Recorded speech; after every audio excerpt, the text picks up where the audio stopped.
Assalomu alaykum, hurmatli obunachilar. Mana yangi proyektimiz, zakaz olganmiz. Hovlimizni mana chiroyli qilib landshaft qilib berish uchun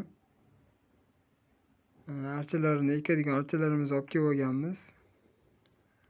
Hozir bularni joy-joyiga qo'yib terib olib, keyin gazon sepish uchun tayyorlaymiz. Bir-biridan archalar olib kelganmiz. Har xil turdagi bonsai uslubidagi, keyin piramida archalarimiz, galboy yel, shamshotlarimizni olib kelganmiz. Mana archalarimizni ham joy-joyiga terib oldik. Endi bularni ekib, bir boshdan joyimizni gazon sepish uchun tayyorlashni boshlaymiz. Archalarimizni ekib bo'lgandan keyin yana videomizni davom ettiramiz. Mana archalarimizni, gullarimizni ekib, joyimizni to'g'irlab oldik. Urug' sepishga joyimiz tayyor. Juda ham chiroyli holatda chiqqan. Mana chirindilarimiz tayyor turibdi.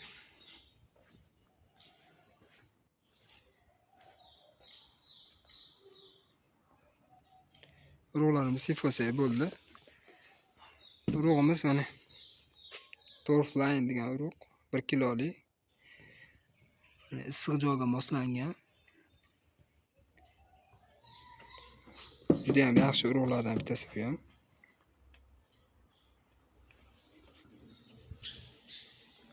Bir kvadratga 1 kilogramm, 20 kvadratga 1 kilogramm ketadi.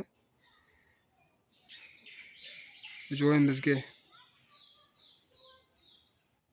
3 ta korobka ketadi, xudo xolasa.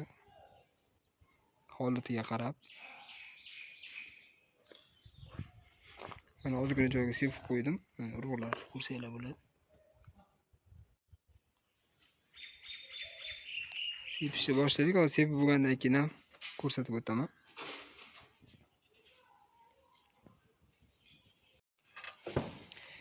Mana urug'imizni sepgandan keyin chirindilarni ham sepishni boshladik. Urug'imiz ustidan mana 1 cm qalinlikda chirindi sepiladi.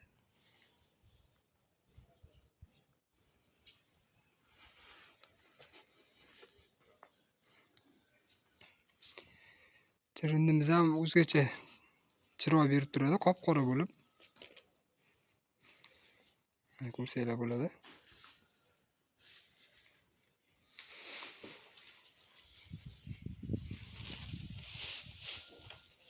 Va sepib bo'lganimizdan keyin yaxshilab sug'orib qo'ysak, xudo xolasa bir haftada gazonimiz ham chiqib qoladi.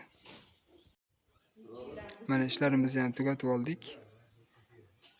Baho bersanglar bo'ladi ko'rib.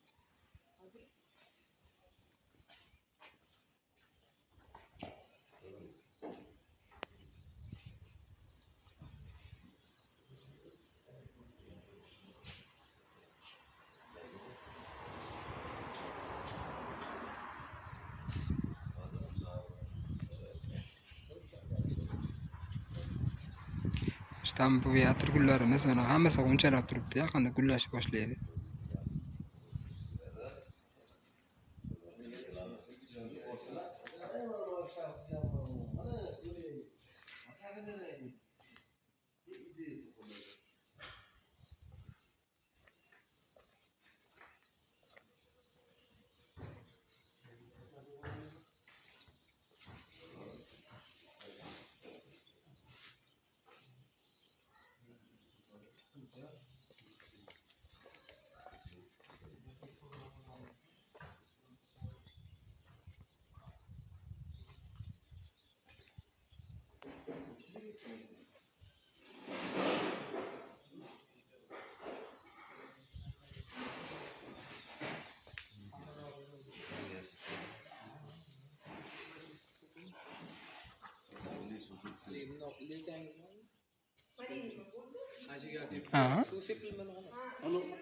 Qanaqa daraxtda? Nima deydi?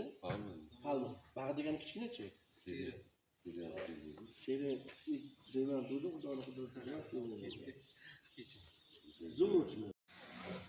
Yani ko'cha tomonimiz ham bitti.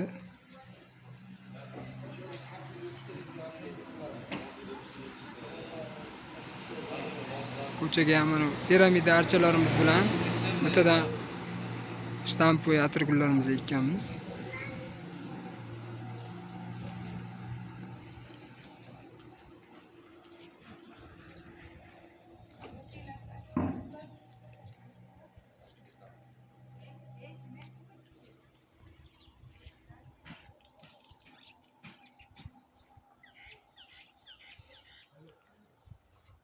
Hani gülleri güzel mi? Gülleri atılıyor.